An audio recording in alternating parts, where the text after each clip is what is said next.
We are so glad you could join us for our online sermon today. Before we hear God's word, we will have scripture read. நீங்கள் இணையம் வழியாக இடம்பெறும் பிரசங்கத்தில் எங்களோடு இணைந்திருப்பதில் நாங்கள் மகிழ்ச்சி அடைகிறோம். ஆண்டவருடைய வார்த்தையை கேட்பதற்கு முன்பாக வேத வாசிப்பு வாசிக்கப்படும். கர்த்தருக்கு ஸ்தோத்திரம். இன்று தேவ செய்திக்கென்று எடுத்துக்கொள்ளப்பட்ட வேத பகுதி 1 கொரிந்தியர் 12ஆம் அதிகாரம் வசனங்கள் 4-13 வரை. புதிய ஏற்பாட்டில் பக்கம் 238. 1 கொரிந்தியர் 12ஆம் அதிகாரம் வசனங்கள் 4-13 வரை. வரங்களில் வித்தியாசங்கள் உண்டு, ஆவியானவர் ஒருவரே. ஊழியங்களிலேயும் வித்தியாசங்கள் உண்டு, கர்த்தர் ஒருவரே. கிரியைகளிலேயும் வித்தியாசங்கள் உண்டு, எல்லாருக்குள்ளும் எல்லாவற்றையும் நடப்பிக்கிற தேவன் ஒருவரே. ஆவியினுடைய அனுக்கிரகம் அவனவனுடைய பிரயோஜனத்திற்கென்று அளிக்கப்பட்டிருக்கிறது. எப்படியெனில், ஒருவனுக்கு ஆவியினாலே ஞானத்தை போதிக்கும் வசனமும், வேறொருவனுக்கு அந்த ஆவியினாலேயே அறிவை உணர்த்தும் வசனமும், வேறொருவனுக்கு அந்த ஆவியினாலேயே விசுவாசமும், வேறொருவனுக்கு அந்த ஆவியினாலேயே குணமாக்கும் வரங்களும், வேறொருவனுக்கு அற்புதங்களை செய்யும் சக்தியும், வேறொருவனுக்கு தீர்க்க தரிசனம் உரைத்தலும், வேறொருவனுக்கு ஆவிகளை பகுத்தறிதலும், வேறொருவனுக்கு பற்பல பாஷைகளை பேசுதலும், வேறொருவனுக்கு பாஷைகளை வியாக்கியானம் பண்ணுதலும் அளிக்கப்படுகிறது. இவைகளை எல்லாம் அந்த ஒரே ஆவியானவர் நடப்பித்து தமது சித்தத்தின்படியே அவனவனுக்கு பகிர்ந்து கொடுக்கிறார். எப்படியெனில், சரீரம் ஒன்று, அதற்கு அவயவங்கள் அநேகம். ஒரே சரீரத்தின் அவயவங்கள் எல்லாம் அநேகமாய் இருந்தும் சரீரம் ஒன்றாகவே இருக்கிறது. அந்த பிரகாரமாக கிறிஸ்துவும் இருக்கிறார். நாம் யூதராயினும் கிரேக்கராயினும் அடிமைகளாயினும் சுயாதீனராயினும் எல்லாரும் ஒரே ஆவியினாலே ஒரே சரீரத்திற்குள்ளாக ஞானஸ்நானம் பண்ணப்பட்டு எல்லாரும் ஒரே ஆவிக்குள்ளாகவே தாகந்தீர்க்கப்பட்டோம். ஆமென். இது தேவனுடைய வசனம். நாம் யாவரும் சேர்ந்து சொல்லுவோம். தேவனுக்கு ஸ்தோத்திரம். பிரியமானவர்களே, நாம் ஜெபம் செய்வோமாக. Let us pray, my dear brothers and sisters. ஆண்டவரே, இந்த நாளுக்காக உமக்கு நன்றி செலுத்துகிறோம். உம்முடைய ஆவியானவர் தாமே எங்களை எல்லா சத்தியத்துக்குள்ளாக நடத்தி உம்மை சந்திக்க எங்களுக்கு உதவி செய்வீராக. We pray, Lord, that your Spirit will lead us into all truth to encounter you today, that we may hear your voice in this sermon and respond to you. இந்த பிரசங்கத்திலே உம்முடைய குரலை கேட்டு உங்களுக்கு மறு உத்தரவு கொடுக்க எங்களுக்கு உதவி செய்யும்படி ஜெபிக்கிறோம். இயேசு கிறிஸ்துவின் நாமத்திலே, in Jesus' mighty name. Amen. Unity in diversity. வேற்றுமையில் ஒற்றுமை. We live in a world that encourages certain lifestyles. நாம் வாழக்கூடிய இந்த உலகத்திலே ஒரு குறிப்பிட்ட வாழ்க்கை முறையை அதிகமாக சொல்லக்கூடிய, ஆசை மூட்டக்கூடிய ஒரு உலகத்திலே வாழ்ந்து கொண்டிருக்கிறோம். இப்படிப்பட்ட வாழ்க்கை முறைகளிலே சில நேரத்திலே ஒரு குறிப்பிட்ட பிரபலமான நபர்கள் இப்படிப்பட்ட ஒரு வாழ்க்கை முறையை நீங்கள் வாழ வேண்டும், இந்த வாழ்க்கை முறை ஏன் நல்லது என்று சொல்லக்கூடிய சில நபர்களும் இருக்கிறார்கள். There are certain personalities, famous personalities that promote these lifestyles. So there is a tendency for some of us to want to be like these personalities because we see what they have achieved. ஆகிய நம்மிலே ஒரு சிலர் இப்படிப்பட்ட பிரபலமான நபர்களைப் போல அவர்கள் வாழக்கூடிய வாழ்க்கை முறையிலும் நானும் வாழ வேண்டும் என்று ஏங்கக்கூடியவர்களாக சிலர் நாம் இருக்கலாம். சில நேரத்திலே இப்படிப்பட்ட பிரபலமான நபர்கள் வாழக்கூடிய வாழ்க்கை நானும் வாழ வேண்டும் என்று சொல்லும் பொழுது, ஆண்டவர் என்னை ஒரு விசேஷ விதத்தை படைத்த அந்த படைப்பை சில நேரத்தில் இழந்து விடலாம்.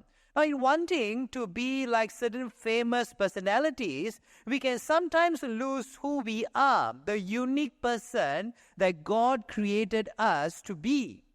Then there are some of us who get upset. There are some who get upset with us because we are not like them, we don't accept them or don't accept their views. ஒரு சிலர் நம் மீது கோபம் உள்ளவர்களாக இருக்கிறார்கள், ஏனென்றால் எரிச்சல் உள்ளவர்களாக இருக்கிறார்கள், ஏனென்றால் நாம் அவர்களுடைய வழிகளை, அவர்களுடைய அபிப்பிராயங்களை ஏற்றுக்கொள்ளாததினாலே நம்மை வெறுக்கக்கூடியவர்களாக ஒரு சிலர் இருக்கிறார்கள். There are some who get upset with us because we don't accept their views. We don't expect their ways. We don't accept their ways. So there is this pressure to conform, to be that person that others will accept and to be part of that group. ஆகையாலே சில நேரத்தில் ஒரு அழுத்தம் இருக்கலாம்.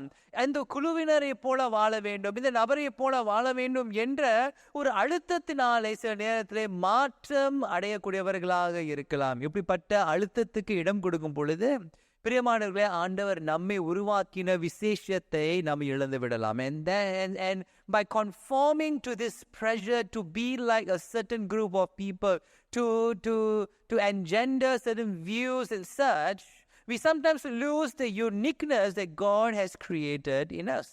And we can bring such ideology also into the church. இப்படிப்பட்ட கருத்துக்களை சபைக்குள்ளாகவும் கொண்டு வரலாம்.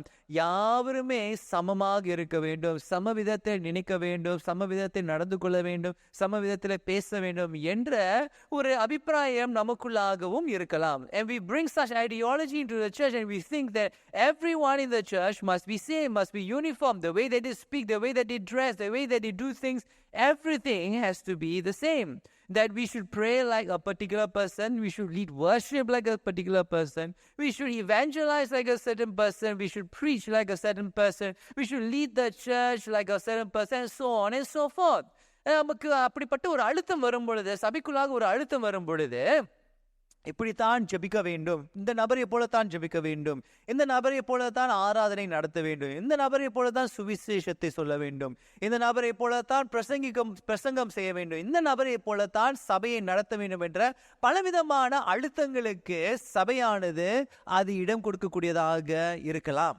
The pressure to conform to something or to someone so that we all be the same.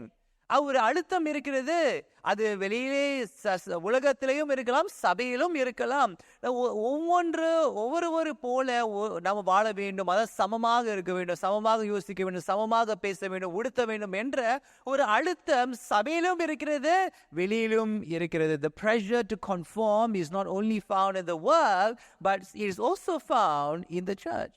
Today's scripture text teaches us that it's perfectly fine to be different and there's nothing at all wrong being different. தேவனுடைய வார்த்தை நமக்கு என்ன கற்றுக் கொடுக்கிறது? இன்றைய வேத வசனத்தினுடைய அடிப்படையிலே நாம் வித்தியாசமான உள்ளவர்களாக இருப்பதிலே அது எந்த ஒரு தவறும் இல்லை. நாம் வித்தியாச விதமாக படைத்தப்பட்டதினாலே வித்தியாசங்கள் நமக்குள்ளாக இருப்பதினால் அந்த வித்தியாசங்கள் நல்லது அல்ல என்ற அர்த்தத்துக்குள்ளாக முடிவுக்குள்ளாக சென்றுவிடக்கூடாது. But our differences should contribute to the unity of the church despite the differences and not divide the church. நமக்குள்ளாக இருக்கக்கூடிய அந்த வித்தியாசங்களை வைத்து சபையை கட்ட வேண்டும். வித்தியாசங்கள் இருந்தாலும் அந்த வித்தியாசங்களை வைத்து சபையை கட்ட வேண்டும். ஆனால் சபையை பிரிக்க கூடாது என்று தான் தேவனுடைய வார்த்தை நமக்கு கற்றுக் கொடுக்கிறது. Our differences should be used in unity to glorify God. நம்முடைய வித்தியாசங்கள் நம்ம வைத்து ஒன்று இணைந்து ஆண்டவரை மகிமைப்படுத்தக்கூடியவர்களாகவே நாம் இருக்க வேண்டும். இன்றைக்கு பெந்தெக்கோஸ்து ஞாயிறாக இருக்கிறது. Today is Pentecost Sunday. And we must remember that this day, some 2000 years ago, the Spirit of God was poured upon the church. இப்படி போன்ற ஒரு ஞாயிறிலே 2000 வருஷங்களுக்கு முன்பதாக பரிசுத்த ஆவியானவர் தாமே சபை மீது ஊற்றப்பட்டார். சபையின் மீது சபையினுடைய வாழ்க்கைக்குள்ளாக வந்து சபையை நடத்தக்கூடியவராக இருந்தார் என்று நாம் வேதத்திலே வாசிக்கிறோம். அதே அப்போஸ்தலர் எழுதின நடவடிக்கைகள் 2ஆம் அதிகாரம் 1ஆம் வசனத்திலிருந்து 11ஆவது வசனம் வரை நம்ம வாசிக்க நம்ம கேட்போமாக. When the Spirit of God was poured upon the people, they didn't lose their identity, and that's what we read in Acts chapter 2 verses 1 to 11. பரிசுத்த ஆவியானவர் சபை மீது நபர்கள் மீது ஊற்றப்படும் பொழுது, தங்களுடைய வாழ்க்கைக்குள்ளாக வரும் பொழுது அவர்களுடைய வித்தியாசங்களை தனிப்பட்ட தனித்துவத்தை அவர்கள் இழக்கவில்லை. அதை கவனித்து பார்ப்போமே. பெந்தெகோஸ்தே என்னும் நாள் வந்தபோது அவர்கள் எல்லாரும் ஒருமனப்பட்டு ஓரிடத்தில் வந்திருந்தார்கள். அப்பொழுது பலத்த காற்று அடிக்கிற முழக்கம் போல வானத்திலிருந்து சடிதியாய் ஒரு முழக்கம் உண்டாகி அவர்கள் உட்கார்ந்திருந்த வீடு முழுவதையும் நிரப்பிற்று. அல்லாமலும் அக்கினிமயமான நாவுகள் போல பிரிந்திருக்கும் நாவுகள் அவர்களுக்கு காணப்பட்டு அவர்கள் ஒவ்வொருவர் மேலும் வந்து அமர்ந்தது. அவர்கள் எல்லாரும் பரிசுத்த ஆவியினாலே நிரப்பப்பட்டு ஆவியானவர் தங்களுக்கு தந்தருளின வரத்தின்படியே வெவ்வேறு பாஷைகளிலே பேசத் தொடங்கினார்கள். வானத்தின் கீழ் இருக்கிற சகல தேசத்தாரிலும் இருந்து வந்த தேவ பக்தியுள்ள யூதர்கள் அப்பொழுது எருசலேமிலே வாசம் பண்ணினார்கள். அந்த சத்தம் உண்டான போது திரளான ஜனங்கள் கூடி வந்து தங்கள் தங்கள் பாஷையிலே அவர்கள் பேசுகிறதை அவரவர்கள் கேட்டபடியினாலே கலக்கமடைந்தார்கள். எல்லாரும் ஒருமித்து ஆச்சரியப்பட்டு ஒருவரை ஒருவர் பார்த்து, இதோ பேசுகிற இவர்கள் எல்லாரும் கலிலேயர் அல்லவா? அப்படி இருக்க நம்மில் அவரவர்களுடைய ஜென்ம பாஷைகளிலே இவர்கள் பேச கேட்கிறோமே, இதெப்படி? பார்த்தரும் மேதரும் எலாமீத்தரும் மெசொப்பொத்தேமியா, யூதேயா, கப்பத்தோக்கியா, பொந்து, ஆசியா, பிரிகியா, பம்பிலியா, எகிப்து என்னும் தேசத்தார்களும் சிரேனே பட்டணத்தை சுற்றி இருக்கிற லீபியாவின் திசைகளிலே குடியிருக்கிறவர்களும் இங்கே சஞ்சரிக்கிற ரோமாபுரியரும் யூதரும் யூத மார்க்கத்தமைந்தவர்களும் கிரேத்தரும் அரபியருமாகிய நாம் நம்முடைய பாஷைகளிலே இவர்கள் தேவனுடைய மகத்துவங்களை பேச கேட்கிறோமே என்றார்கள். பிரியமானவர்களே, நாம் என்ன கவனித்து பார்க்கிறோம் என்றால், பரிசுத்த ஆவியானவர் இந்த பல இடங்களிலிருந்து வந்த இந்த நபர்கள் மீது ஊற்றப்படும் பொழுது இவர்களுடைய வித்தியாசங்களை அவர்கள் மறைந்து விடவில்லை. இவர்களுடைய வித்தியாசங்கள் மறந்து விடவில்லை. ஆனால் இவர்களுடைய வித்தியாசங்கள் வைத்திருந்து அவர்கள் தேவனுடைய மகத்துவமானவைகளை பேச தொடங்கினார்கள். அவர்களுடைய பாஷையிலே அவர்கள் தேவனுடைய மகத்துவங்களை பேச தொடங்கினார்கள் என்று வேதம் சொல்கிறது. Now we read that the Spirit of God was poured upon the people who came from diverse backgrounds. They didn't lose their distinctiveness, but they remained as they are. But as they were glorifying God in their languages. They remained who they were, people from diverse backgrounds, but doing one thing in unity, telling in their language the mighty works of God. அவர்களுடைய வித்தியாசங்களை இழந்து விடாதபடிக்கு அவர்களுடைய வித்தியாசங்களை வைத்து இணைந்து தேவனுடைய மகத்துவமானவைகளை அவர்கள் சொல்லிக் கொண்டிருந்தார்கள். ஆகையால் தான் பிரியமானவர்களே, தேவனுடைய ஆவியானவர் நம்முடைய வாழ்க்கையிலே அத்தியாவசியமாக தேவை உள்ளவராய் இருக்கிறார். ஏனென்றால் நம்மேல் வித்தியாசங்களை வைத்து நம்மை இணைந்து நம்முடைய வித்தியாசங்களை இணைந்து அவரை மகிமைப்படுத்தக்கூடிய ஒரே ஒரு நபர் நம்முடைய தேவன் தாமே. Only God can bring about people from diverse backgrounds with their differences, unite them together to glorify God, and that can only be done by God. And God used His Spirit to unite His people. கர்த்தர் தன்னுடைய ஆவியானவரை அனுப்பி வித்தியாசமானவர்களை இணைக்கும்படியாக ஆண்டவர் இதை செய்தார் என்று நாம் கவனித்து பார்க்கிறோம். இதைத்தான் 1 கொரிந்தியர் 12ஆம் அதிகாரம் 4ஆம் வசனத்திலிருந்து 13ஆவது வசனத்திலும் நாம் கவனிக்கிறோம். This is also what we read in 1 Corinthians chapter 2 verses 4 to 13. Verses 4 to 6 reminds us that we should use our gifts, we should use our services, we should use our activities in relation to the Trinitarian God who is Father, Son and Holy Spirit.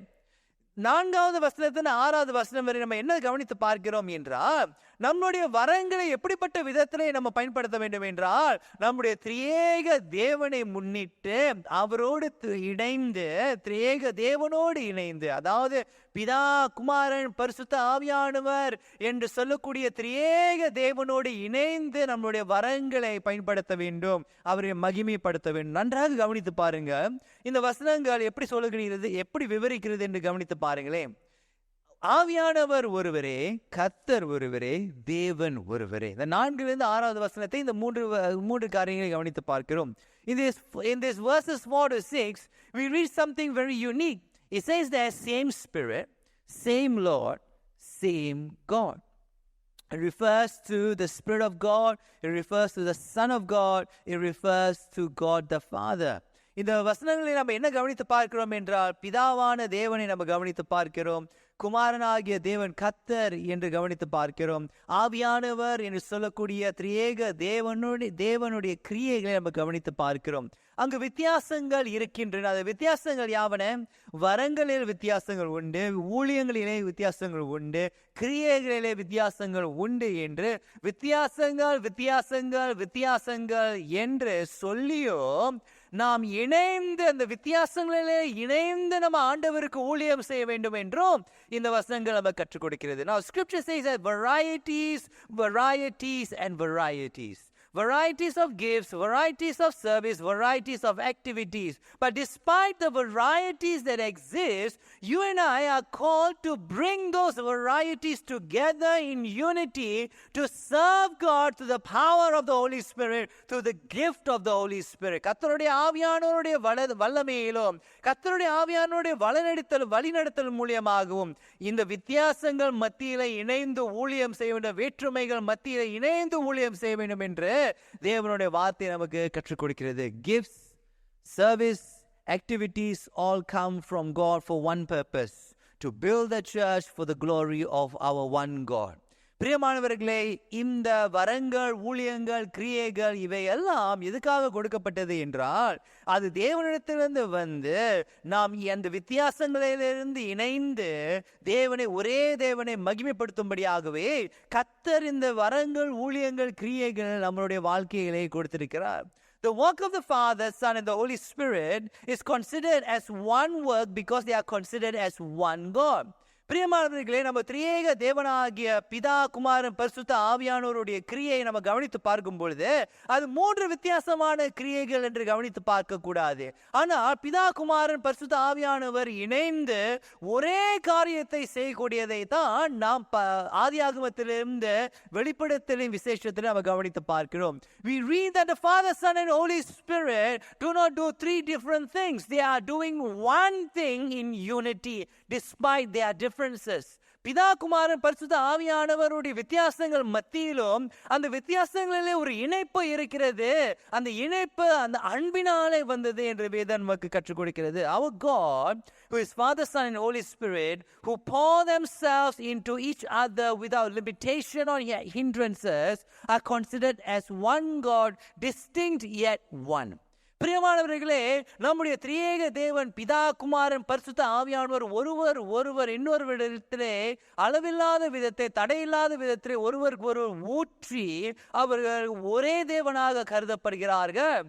வித்தியாசங்கள் இருந்தாலும், பிதா, குமாரன், பரிசுத்த ஆவியானவர் வித்தியாசங்கள் இருந்தாலும் ஒரே தேவன் என்று அவர் கருதப்படுகிறார். Despite the distinctiveness of the Father, Son and Holy Spirit, that we consider God as one because they pour themselves limitlessly without any hindrance into one another to the point where they are considered as one God. Similarly, there are differences among us. அதே போல பிரியமானவர்களே, பிதா, குமாரன், பரிசுத்த ஆவியானவர் என்று சொல்லக்கூடிய திரியேக தேவனிலும் வித்தியாசங்கள் இருந்தாலும் நம்மிலே வித்தியாசங்களும் நமக்கு இருக்கிறது. ஆனால் அந்த வித்தியாசங்களை வைத்து அந்த வேற்றுமையிலே ஒரு இணைப்பு, ஒரு ஒற்றுமை வர வேண்டும்.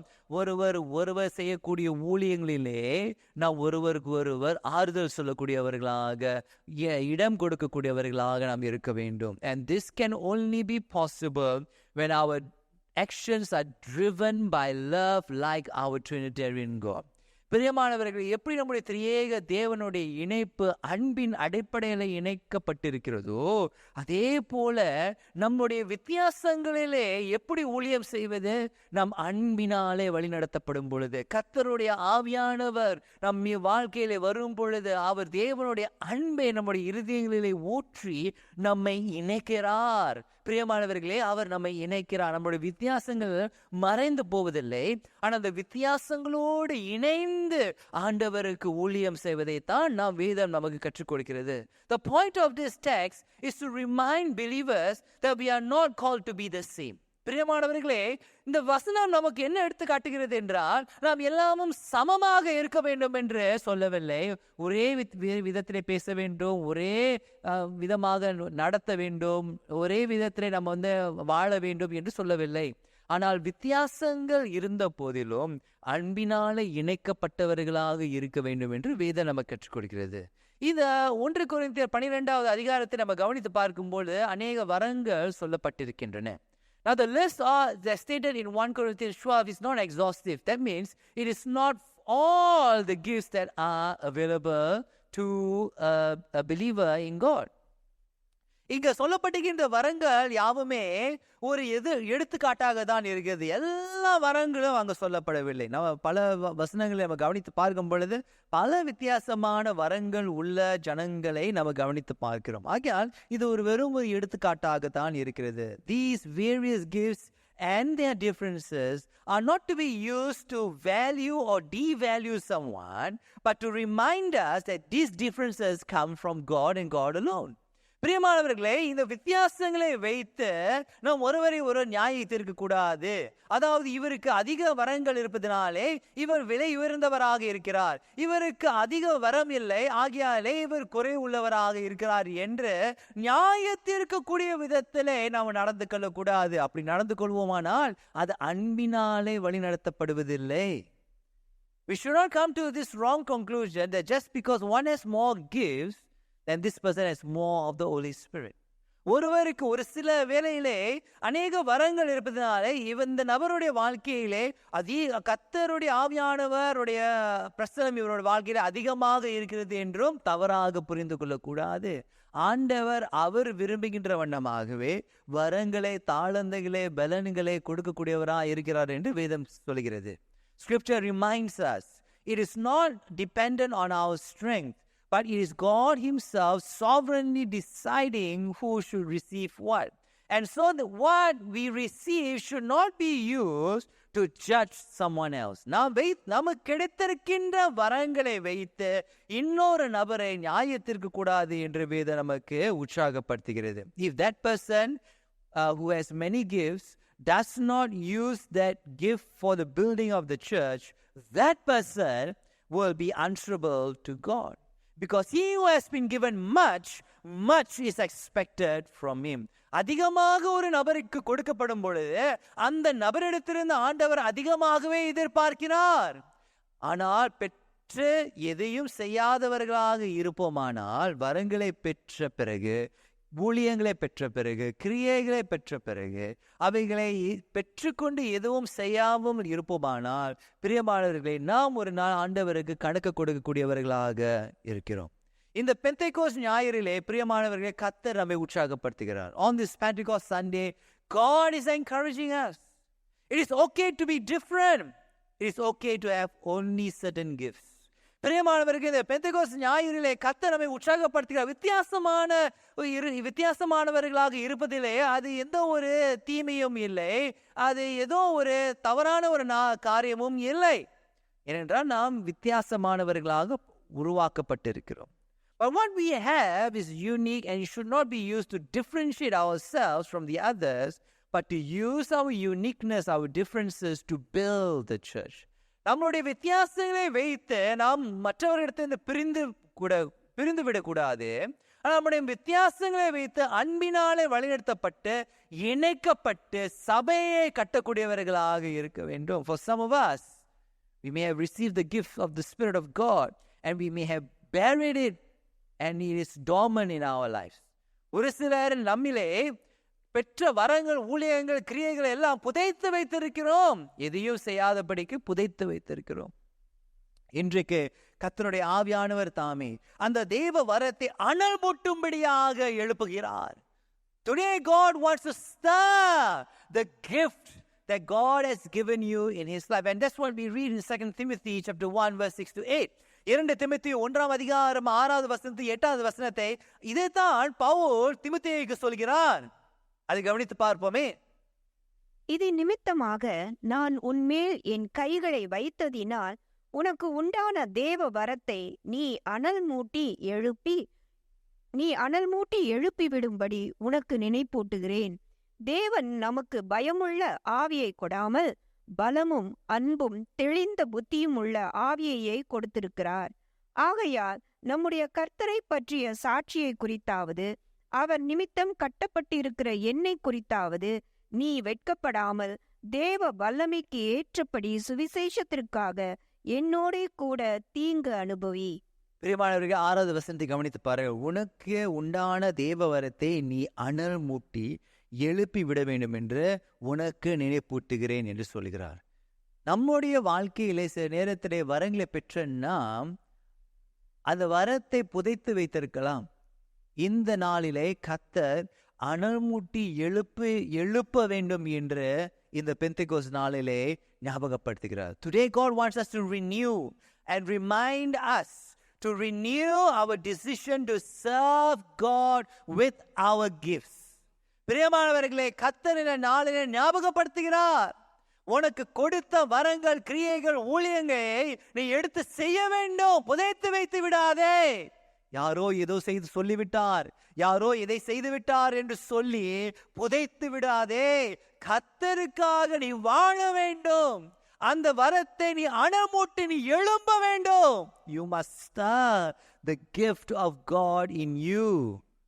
Cannot let it die off, my brothers and sisters. Today will you renew your commitment to God to serve Him with your gifts. இன்றைக்கு கர்த்தர் கொடுத்த வரத்தை வைத்து கர்த்தருக்கான அர்ப்பணமுள்ள ஒரு வாழ்க்கை வாழ, அந்த வித்தியாசங்கள் மத்தியிலும் இணைந்து சபையை கட்டக்கூடியவளாக இருக்க நீ முன் வருவாயா? நீ முன் வருவாயா? நீ முன் வருவாயா? கர்த்தர் உன்னை என்னிடத்தில் கேட்டுக்கொண்டிருக்க. God is calling you. Will you come? Will you come? Will you come and renew your commitment to serve me with the gifts that I have given you? உனக்கு கொடுத்த வரங்களை வைத்து, உனக்கு கொடுத்த ஊழியங்களை வைத்து, உனக்கு கொடுத்த கிரியைகளை வைத்து நீ என்னை சேவிப்பாயா? சேவிப்பாயா? சேவிப்பாயா என்று கர்த்தர் இந்த நாளிலே உன்னிடத்திலே கேட்டுக்கொண்டிருக்கிறார். வித்தியாசங்களை வைத்து இணைந்து சபையை கட்டுவாயாக. Use that uniqueness, the differences. Don't allow it to tear you apart from someone, but use your differences, your uniqueness to unite and to build the church. வேற்றுமையிலே ஒரு ஒற்றுமை இருக்க வேண்டும் என் அன்பு சகோதரனே, சகோதரியே. There must be unity in diversity. Let us pray. நாம் ஜெபம் செய்வோமாக. கண்மலை மீட்புமாயிருக்கின்ற கர்த்தாவே, இந்த நாளிலே, இந்த பெந்தெகோஸ்து நாளிலே எங்களை நம்முடைய சமூகத்திலே அர்ப்பணம் செய்கிறோமே ஐயா. Lord, on this Pentecost Sunday, we renew our commitment to serve you with whatever that you have given us, that you may be honored and glorified despite our differences, in our unity to serve you and to build the church. சபையிலே ஆண்டவர் நம்முடைய வித்தியாசங்களை வைத்து பிரிந்து விடாதபடிக்கு அந்த வித்தியாசங்கள் மத்தியிலும் இணைந்து சபையை கட்டும்படியாக எங்களை அர்ப்பணம் செய்கிறோம். எங்களை அர்ப்பணம் செய்கிறோம். இயேசு கிறிஸ்துவின் நாமத்திலே, Jesus mighty name. Amen. We hope you have been blessed by the word of God today. If you have any questions after hearing the sermon today or need someone to talk to, please contact our church office. We would like you to know that you are not alone and that we as a church are willing to journey with you. We hope to be a safe space where you can grow in Christ as a person. We hope you have a great week. God bless you. பிரசங்கத்துக்கு பிறகு தேவனுடைய வார்த்தையால் நீங்கள் ஆசீர்வதிக்கப்பட்டீர்கள் என நம்புகிறோம். பிரசங்கத்தை கேட்ட பிறகு உங்களுக்கு ஏதேனும் கேள்விகள் இருந்தால் அல்லது யாரிடமாவது பேச வேண்டும் என்றால் எங்கள் சபை அலுவலகத்தை தொடர்பு கொள்ளுங்கள். நீங்கள் தனிமையில் இல்லை என்றும் உங்களோடு சேர்ந்து பயணம் செய்ய நாங்கள் சபையாக முன் வருகிறோம் என்பதை நீங்கள் அறிய வேண்டும் என்று நாங்கள் விரும்புகிறோம். நீங்கள் கர்த்தருக்குள் ஒரு நபராக வளர்ச்சி அடைவதற்கு உங்களது பாதுகாப்பான இடமாக நாங்கள் இருக்க விரும்புகிறோம். இந்த வாரம் உங்களுக்கு சிறந்த வாரமாக அமையட்டும். ஆண்டவர் உங்களை ஆசீர்வதிப்பாராக.